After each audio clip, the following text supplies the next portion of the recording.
So let's have a conversation on Enzo Maresca, talking pretty honestly about the frustrations facing 5 at the back systems. I think there's a lot to unpack from this conversation. There's a lot to discuss in particular. So I hope you guys stay right to the end, because I want you guys at the end of this video to give me your thoughts and opinions on this 5 at the back problem that is really hurting us over this last year and a half. So you guys get involved in the comments. But before I continue on, of course, you guys, with Christmas coming up very soon, I know some of you guys are early shoppers.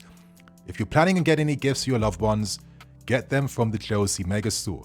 Right now, there are Christmas items on offer right now. Gifts for him, gifts for her, pajamas. The club has you covered. And if you guys are planning on making any purchases in time for Christmas, I'm your guy. Use my link in the card above or description and use Nini10 at checkout to get a full 10% off your final order, my friends. So that's that out of the way. And let's discuss today's really interesting reports.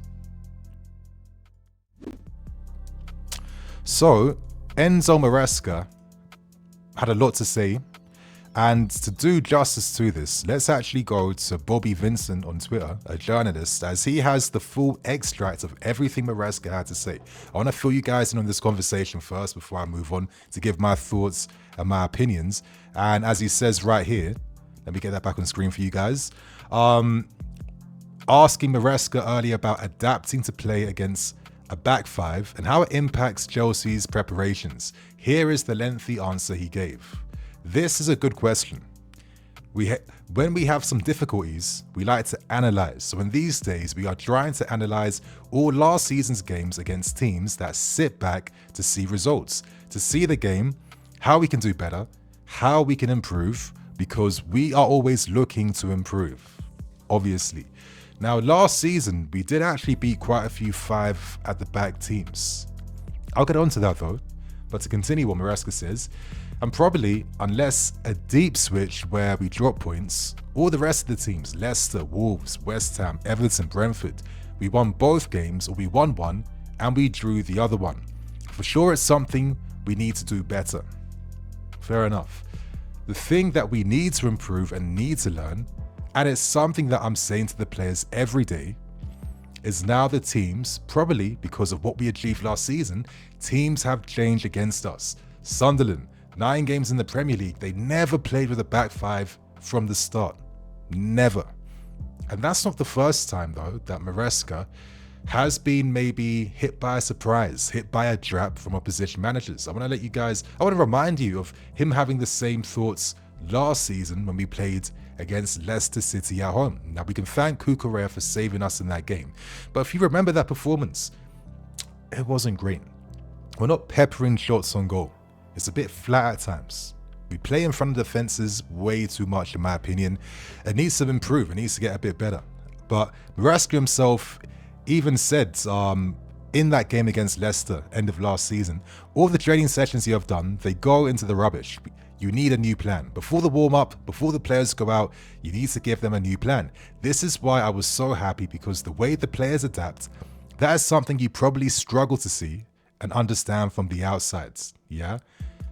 As he himself said, the main reason is because when we prepare the game, we watch as many games as possible. Obviously, when Van Nistelrooy was the guy at Leicester. And as he says, they always played with a defensive line of 4, but they completely changed their plan up. So I'm reminding you guys of what Maresca said a few months back, because this isn't like some new emerging problem or issue that's surprising us out from nowhere. It's been something that we've seen evidence of since last season.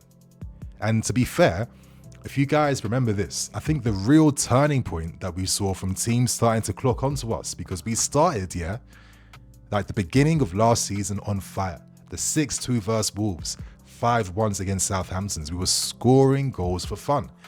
But it was that game at home against Brentford, a game that we did win courtesy of Nicholas Jackson.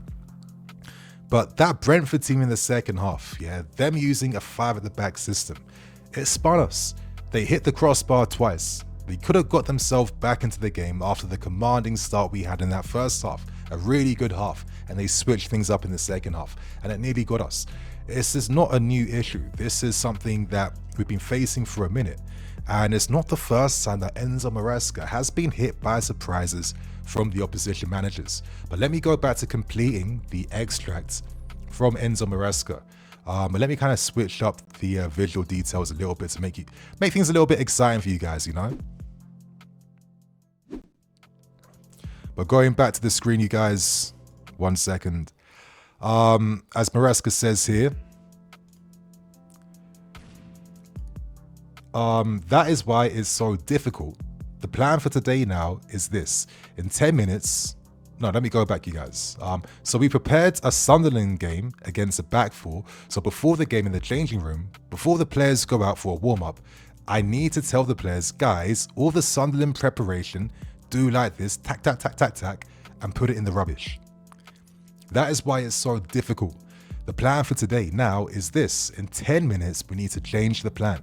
So it's different when we know that team, they are a back five, and we prepare with back five. And it's completely different when a team is back four every time.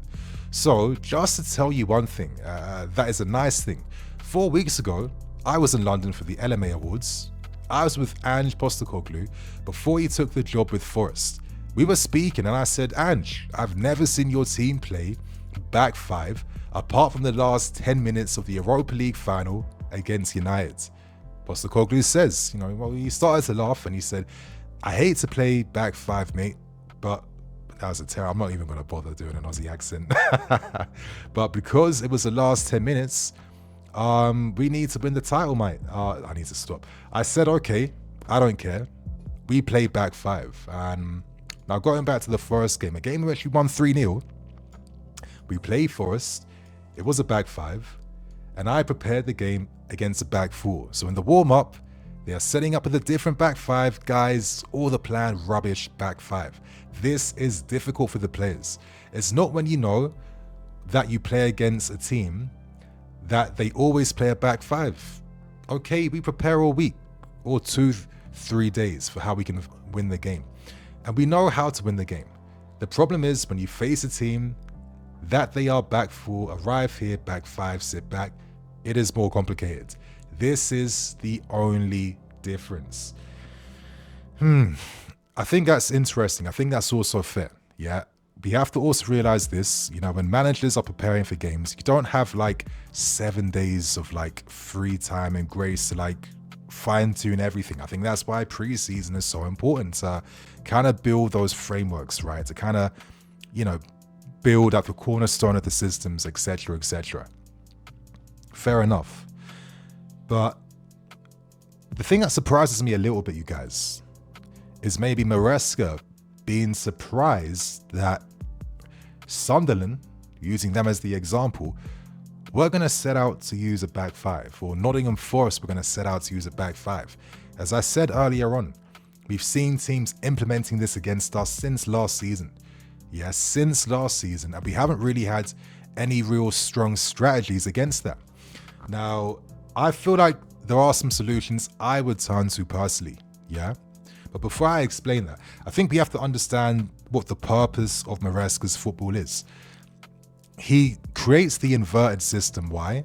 Because he wants to create an extra overload everywhere across the field.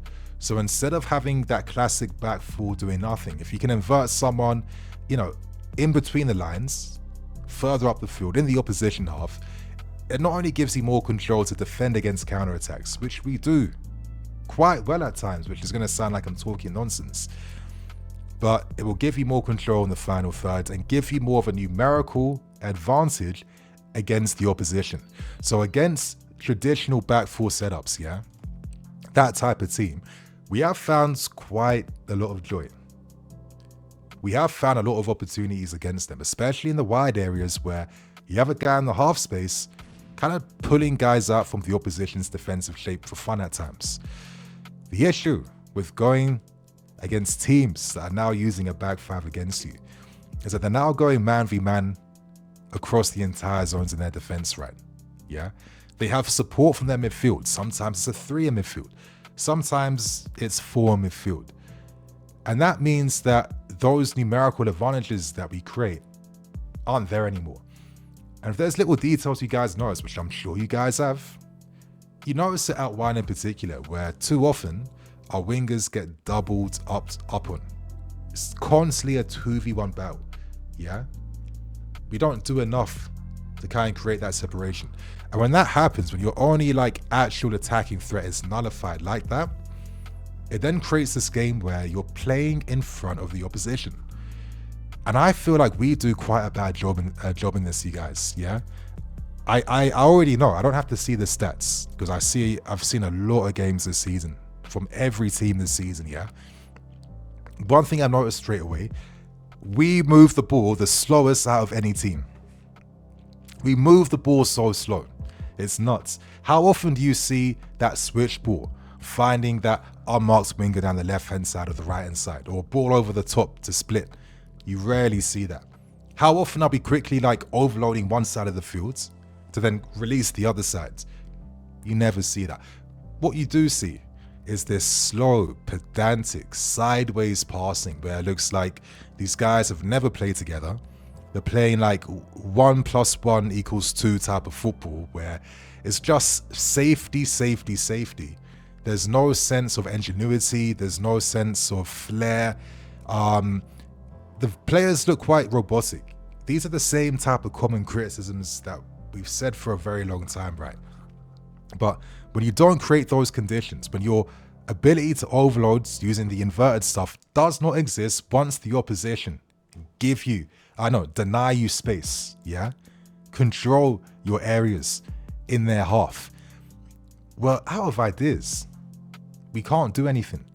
Now, even going back to that Forest game, yeah, we won the game, thank God, because their form has been awful and they're a complete mess. But they outperformed us with their XG, and if this was the Forest team from last season, they probably win that game. A lot of these times where we have beaten teams that have used 5-3-2, 5-4-1, 3-4-2-1, 3-4-3. Our performances aren't necessarily of that level. A lot of times it's just taking control of details and moments, and the performance isn't really justifying the result at times, yeah? There are some of the issues that I've seen with this. And I think for a solution, I've been saying this for a very, very, very long time, but I do think there's two simple things. On one hand, I don't think we need to be that predictable that teams already know that we're going to invert the hell out of them. We have the conditions in that team already. We saw it under Pochettino, even though he introduced the inverted stuff final 5 games of that season. But we can switch things up against an opposition we feel that we are technically better than. What is wrong at times of having your fullbacks creating that overlapping width, doubling up with the wingers? How many times have we seen a game against a park defense that doesn't want to move, that ain't doing nothing at all, and it's like you're seeing the wingers isolated, there's no combination plays. The only guys finding him are like the inverted fullback or one of the wide centre-backs passing to them. Maresca doesn't even allow one of the wide centre-backs to act as like that makeshift fullback, to just play closer to the winger, yeah? That's how you create opportunities against that, yeah? We don't do enough of that, and it really baffles me. It does baffle me at times, and I do feel like maybe this should be a wake-up call to Maresca that, listen, this tactic, I'm not saying it's a dinosaur tactic, I'm not saying it's dated. Let's not get things twisted. Let's not take things too far. I still think the inverted setup is a really good system. It does really work, and it does have its merits. But I think my issue is that maybe we show we're too reliant on constantly forcing and using it. In terms of it being a big game tactic, I think it's a super big game tactic. That game against Paris Saint-Germain, yeah, one of the best games we've played in the last 10 years. That's how peak that performance was. I'm not going to deny that. But I just think, on the other hand, yeah, if you don't have the preparation, if you're not playing against a team that will definitely set up using a back four, it does have its weaknesses, it does have its frailties. I think if Maresca wants to maybe encourage a better use of it, maybe he can. We have seen times already where he has used more of like a 3-1-6, or he's changed up the numbers at the back in terms of build-up. Sometimes it's a 3+2, sometimes it's a 3+1. But I do think at times that maybe we should look to play a bit differently at times. Let's switch things up. Let's give the opposition different things to think about. I think we have the solutions in the squad, yeah? You could easily use a 2 up front at times. Me personally, I want to see some of the fullbacks overlapping, providing width to the wingers. Maximize the quality of the player you have. If FLAW has someone bombing down his side, that's only going to encourage his innate footballing ability to come inside, cause more danger. Yeah, sometimes allow the players to express themselves, to be themselves, because they're the ones that ultimately define whether you're going to get success on the field or not, right? It's that simple. If FLAW is skipping past 1 or 2, it's going to first force the third guy to have to come out, and you're opening up space. These are some of the things that make it hard to determine, to predict. That's what we need to reintroduce into our game at times. And I do feel like today against Wolves, I'm hoping that I see a pivot, yeah? I want to see that pivot of Lavia and Andre Santos actually playing in a pivot role. I don't want to see any inverted nonsense. I don't think it has to be used. I don't think we have to force it, yeah? This is a great structure we have. 2 in defense, a solid complementary pivot. I don't want to see Santos playing as an attacking mid, forcing all these gimmicky things when it's not needed sometimes. Sometimes when you have the better players, let them express themselves. Let them shine. I guarantee you have that little base at the back, you're going to completely spin, and you're going to confuse Wolves who aren't going to be prepared for it.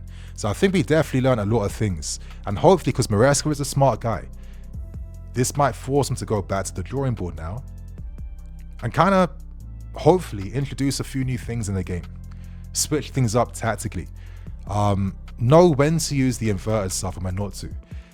During the start of his reign, when last season began, we kept praising him for his adaptability. You couldn't really second guess what Maresca was thinking. Sometimes Palmer on the left, Palmer on the right hand side. Yeah, switching up players here and there. It was spinning so many teams, and he was one of the big reasons behind why we got a lot of those results we got, because it was his coaching that also complemented the quality of the player on the pitch at the time. We need to try and recreate those conditions. I'm not saying it's an overnight thing, but I do feel like it can come from Maresca kind of adapting when to use, inverting, and when not to. As a big game setup or against teams closer to your level, it definitely helps us when you can have an inverted fullback option. But we have seen though that it hasn't always necessarily been the most perfect setup. It took a long time for many of the fullbacks to try and get up to speed with things, and to be fair, we're kind of back to square one again with Hato needing a lot more time, with Gusto still being incredibly indifferent playing this role. And this was a guy that announced himself as one of the top fullbacks in the Premier League in his debut season under Pochettino. And at times he looks like a bit of a relic of himself because he's tasked with doing things outside of his comfort zone. We need to try and switch up how we approach and adapt, yeah? That's what we need to do. Me, as I'm saying, let the fullbacks overlap at times. Try and play quickly. We got players that can time their runs in the last lines. Delap, play balls over the top to release them. Don't force him to run, press, do all this dirty work, and then by the time he's through on goal from like a miracle ball or his first chance, which is coming to him in like the 55th minute of the game, you know, he's probably not going to freeze up then. These are some of the things that we need to introduce and implement to try and just freshen things up a bit, make things a bit more unpredictable. I still back Enzo Maresca. This isn't about Enzo's washed, he's this, he's that. I think sometimes some ball jack can be a bit too myopic. It's not like higher thinking enough sometimes. I'm not here to be communicating none of that stuff yet.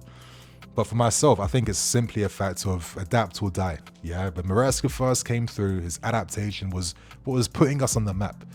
But at the moment, with how we're starting this season, yeah, not getting results, suffering, playing poorly, scraping by to getting some of these results against this 5 at the back system. This is the biggest wake-up call now that he needs to introduce something new. And I think with the depth we have in the squad compared to last season, 2 players for every position. There are the personnel here now to really freshen things up and come with new ideas. Let's not act like the way we play is the only way we can ever play in our entire lives. Absolutely not. Let's not get it twisted. We have the talent, we have the manager. Hopefully we see signs against Wolves. Let us be the ones to surprise the opposition and not have the opposition surprise us. So my friends, man, get involved in this conversation. I know that it's been not a touchy subject, but it's a conversation I'm sure a lot of you guys are having with your boys or your friends or your family anyway.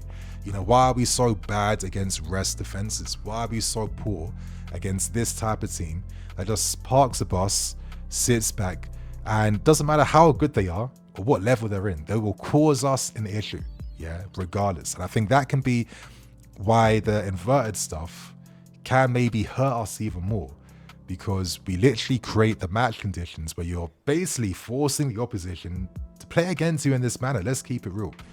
The fact that managers can switch up their whole game plans like overnight when they're playing us to just using 5 at the back, I think that communicates everything you need to know more than people are even realizing. The fact that guys who've been playing completely different throughout the entirety of the season will switch things up just like that because they think they will get a much higher chance of scoring against us. It tells you everything you need to know. And it makes sense because you guys, just so I can end this point, because I got a lot to say on this. I feel like we play a game of like super fine margins. And what I mean by that is that because we only create maybe 1 to 3 good chances max to like affect and win the game, you know, we put ourselves in a position where we can be susceptible to giving away good quality chances because you're only forcing the opposition to counter-attack down your sides, right? Let's keep it real. They're not gonna, outside of set pieces and playing for them, when you play the game to control and suffocate in this manner, you're basically telling the opposition there's only one way you can play against us if you're not going to press us and go toe to toe, right? And I think it hurts you when maybe the team isn't perfect, but you have like the exact pace at the back you need. You know, it just means that we create these possibilities where from the few small chances we give away, they tend to be of a much higher chance scoring nature, right? So that has to switch. It's too much fine margins between success and failure. And I've been thinking about this because sometimes I'll see players, fans maybe criticize like your Chalobahs or Tolsons or other players, and I'm like, I definitely get it because a mistake has cost us. But then it's like, I've seen them do like 7, 8 really good actions, but they finally got punished for that one mistake they made because our whole game hasn't been controlled by them. We don't have a strong enough lead, you know? We're not hurting the opposition. How often are we scoring a goal and we're not getting the second goal straight away? We're not putting the game to bed. It just means that as the game winds on, as guys are getting more tired at the back because they're like the only last lines, eventually you're going to be a bit susceptible to a mistake hurting you, right? So I don't know, man. As I'm really stressing, I'm going to stop going on now. Maresca, just make us more adaptable, switch things up. You have the personnel to do so. And hopefully we get back to stronger ways now, because for me, the perfect world is that balance of knowing when to invert and knowing that you don't have to for other games. So my friends, get involved in the conversation, get involved in the chat, and I will see you guys all later tonight on match day. Love, cool.